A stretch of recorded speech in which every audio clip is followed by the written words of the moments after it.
Hello, my name is Scott Balicki. I'm a chemistry teacher at Boston Latin School, and I will be detailing the Boston Science Safety Plan. So the purpose of this screencast is essentially to answer the following three questions. First of all, what is the Boston Science Safety Plan? Secondly, where can I find the Boston SSP? And third, what kind of information is contained in the first half of the document? So what is the Boston SSP? It is a best practice document which promotes safe science teaching. It is a reference for teachers and others regarding chemical use, storage, disposal, accident prevention, and emergency management. It is consistent with national agencies promoting a safe working environment. And it's not a document which was copied and pasted from a university or industrial setting, but rather a document which was developed very carefully as a joint effort between BPS science, BPS teachers, facilities management, environmental safety, and an outside company, EnviroTrack Limited. So where does one find the SSP? Currently, the SSP is in draft form, and that draft copy is available from the BPS Science Weebly. So we go to the BPS Science Weebly, and we see over here we have our little navigation bar, select Science Safety, and that's where one will find the draft version of the Science Safety Plan and the final version of the Science Safety Plan. If you have any questions, you can email bpsscience@gmail.com, and they will respond to your questions. And teachers should download and read the document to become more familiar with it. I will detail the document's first half, but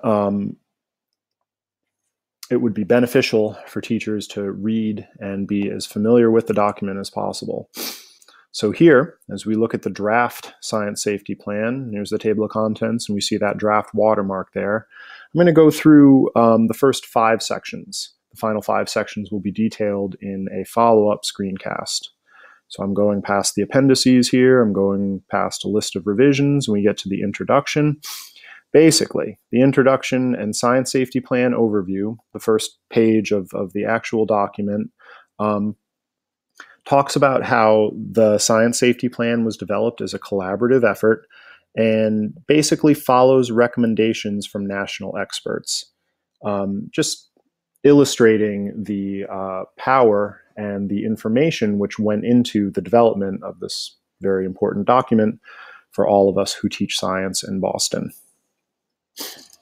The second section,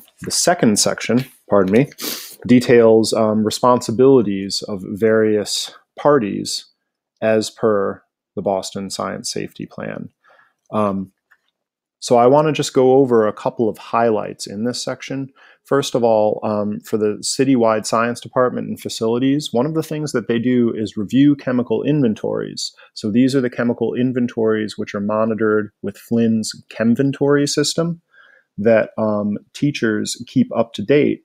And I wanted to mention this for 2 reasons. First of all, there's another screencast available on the BPS Science Weebly in order to help people in using the Flynn Chemventory, and also to give a little bit of a rationale for this. By looking at the chemical inventories, BPS Science can share this information with the Boston Fire Department. By sharing this information with the Boston Fire Department, this is ensuring that first responders, in the event of an emergency at a school, can be better prepared and therefore safer in acting as first responders. So by keeping up our chemical inventory, we're actually helping to make it safer for Boston firefighters. Now, another responsible party is the Science Safety Advisory Group. If you would like to become a member of the Science Safety Advisory Group, you can email bpsscience@gmail, and they can add you to their list. There are some other roles which do not currently exist in Boston, but that's being worked on. So we'll skip over those. School leadership, headmasters and principals. I want to highlight the fact that they play a role in safety in the science classroom as well. They ensure that science classes and laboratories are conducted in rooms with appropriate safety equipment. They also deal with permitting. All right, so permitting is something else that is detailed in a screencast, which is available on the BPS Science Weebly. And teachers may play a role in the permitting process in keeping up their chemical inventory. And then we scroll down to other responsible parties, which of course are the teachers. And to summarize this, if you are following best safety practices in your classroom, you are in accordance with the Boston Science Safety Plan. If you're using best practices, you are following the plan. And you can see that in the details as you download and read it. Okay, so always modeling good personal chemical hygiene habits. That is in accordance with the SSP.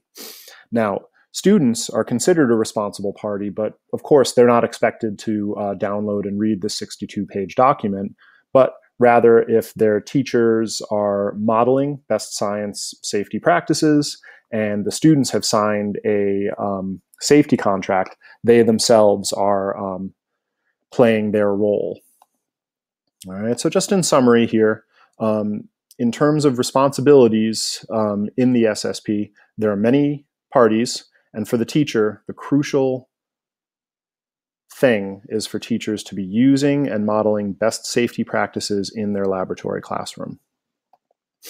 Now, the third section of the Boston SSP is General Science Safety Rules and Procedures. All right, there are many rules and procedures for employees and teachers. There are general laboratory rules and procedures. There are chemical storage and use rules and procedures. And there are housekeeping practices, okay? This is information that is more appropriate to download and read in a little bit more detail, but just to give the gist of it, thinking safety first is an important lens through which you can view your teaching. If safety is permeating your planning and your execution of your lessons, then you are in accordance with the Boston SSP.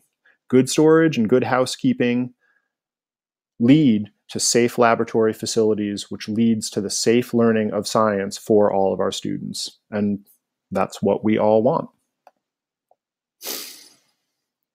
Okay. Now, for the fourth section, standard operating procedures, there are chemistry laboratory standard operating procedures. There are biology laboratory safety operating procedures, and there are SOPs for the physics laboratory. There's more detailed examples which come out in the SOPs here. But to summarize, a good thing to do in order to follow the SSP is to assess hazards when you're planning, assess hazards when you're demonstrating, and assess hazards when you're preparing. This is a critical example of a best practice as a science teacher. Read the SSP for the important details, but what you will notice as a chemistry or biology or physics or all three teacher is that the details of the standard operating procedures are a combination of professional expertise and common sense. The fifth section of the SSP involves control measures. These control measures include personal protective equipment, laboratory protective equipment, emergency response equipment, and spills.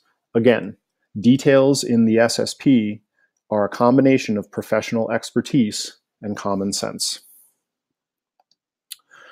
So, in summary, the Boston Science Safety Plan is an important document that every teacher in the city should be familiar with, and it details best practices that, when followed, promote teaching and learning science under the safest possible conditions. The draft and ultimately the final copy of the SSP are housed at the BPS Science Weebly, and if you have any questions, contact bpsscience@gmail.com.